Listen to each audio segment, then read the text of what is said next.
Bom,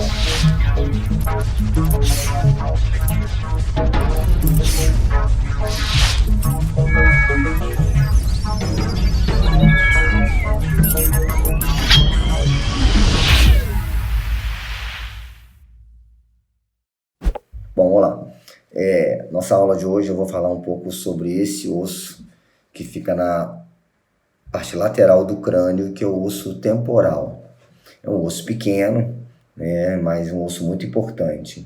Aqui a gente está tendo a visão externa dele, eu vou mostrar agora a visão interna.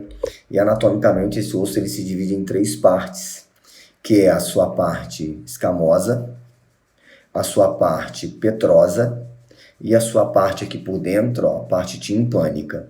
Então a gente divide esse osso em 3 diferentes partes, anatomicamente, até porque muitas das vezes vocês vão observar que os acidentes anatômicos estão relacionados a essas divisões. Então vamos começar? Primeira coisa, assim, a gente sempre tem que observar que essa estrutura que está aqui, para eu colocar ele na posição anatômica, tem que estar sempre voltada para frente. Esse é um ponto importante. Então essa estrutura tem que estar voltada para frente, a gente observa isso, ó. Essa estrutura que recebe o nome, já vou até falar o nome dele, de processo zigomático, ó. Essa lâmina fina de osso recebe o nome, então ela está sempre voltada para frente. E uma outra estrutura que também é importante para a gente delinear, que é esse orifício, né, que corresponde a essa entrada, que é o meato acústico externo voltado para fora. Então, são 2 coisas que facilitam a gente colocar esse osso na posição anatômica. Na posição anatômica, a gente vai encontrar 3 margens.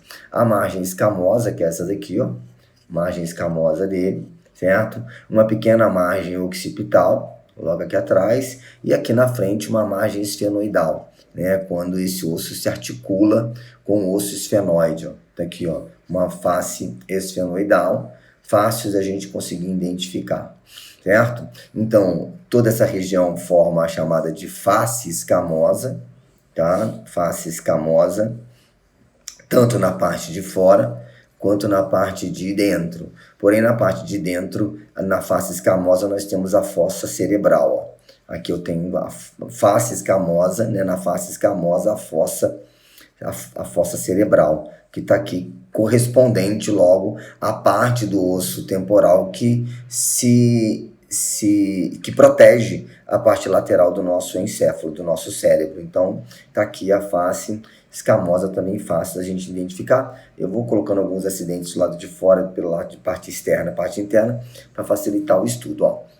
Um outro ponto muito cobrado dentro das provas de anatomia prática é essa região que está aqui, a gente coloca a mão aqui logo atrás da orelha, que é o grande processo mastoide. Ó. O processo mastoide é um processo importante, por exemplo, ele serve de inserção do músculo esternocleido occipito mastoide, então é um ponto relevante, importante para o estudo dentro da anatomia. Tá? Um outro ponto relevante está aqui embaixo, ó.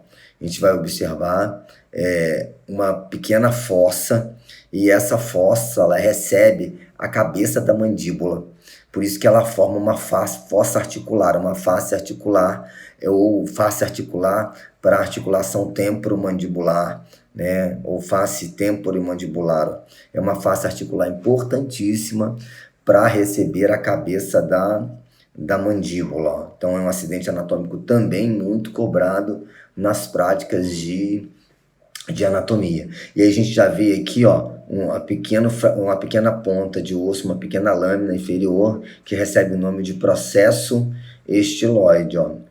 É importante que quando a gente acha o processo estiloide,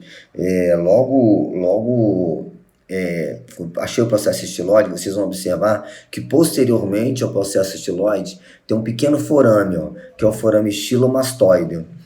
O forame já foi falado em aulas anteriores, mas é só para a gente recordar, é um forame importante que a gente encontra, certo? Bom, alguns outros aspectos anatômicos importantes desse osso, quando a gente vira, ó, já estou na parte timpânica dele, tem algumas coisas assim que é bem relevantes que a gente precisa identificar.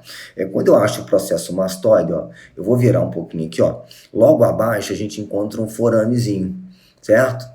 Esse foramezinho forma o canal carotídeo externo, né? A artéria carótida passa por aqui, ó, importante artéria de irrigação do cérebro.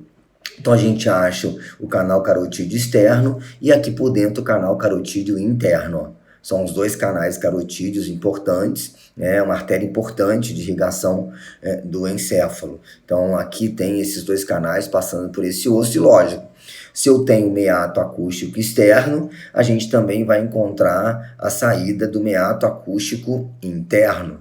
Tá ele aqui, ó. Certo? Se a gente for lembrar, o meato acústico interno, ele desemboca numa região lá na nasofaringe chamada de ósteo da tuba auditiva, né? Então aqui eu tenho o meato acústico interno, ele vai desembocar lá dentro da nasofaringe, né? Tem até uma região protegida chamada de tórax tubário, que a gente normalmente identifica. Então, basicamente, é o que a gente pede de uma forma geral desse osso. Tem um outro forame também importante, que é esse forame que está no processo mastóide, que é o forame estilomastóide, que é o forame mastóide, desculpe. Forame mastóide tá aqui, ó, também fácil, também é um acidente muito comum de ser cobrado dentro das práticas da anatomia. Então, basicamente, é isso que a gente pede de temporal. Temporal tem mais alguns detalhes, são detalhes muito pequenos, né? Eu acho que para alguns cursos realmente tem vários pequenos detalhes que a gente coloca aqui, mas de uma forma geral eu acho que são os pontos mais importantes que é para a gente saber sobre osso temporal. Muito obrigado e até a próxima.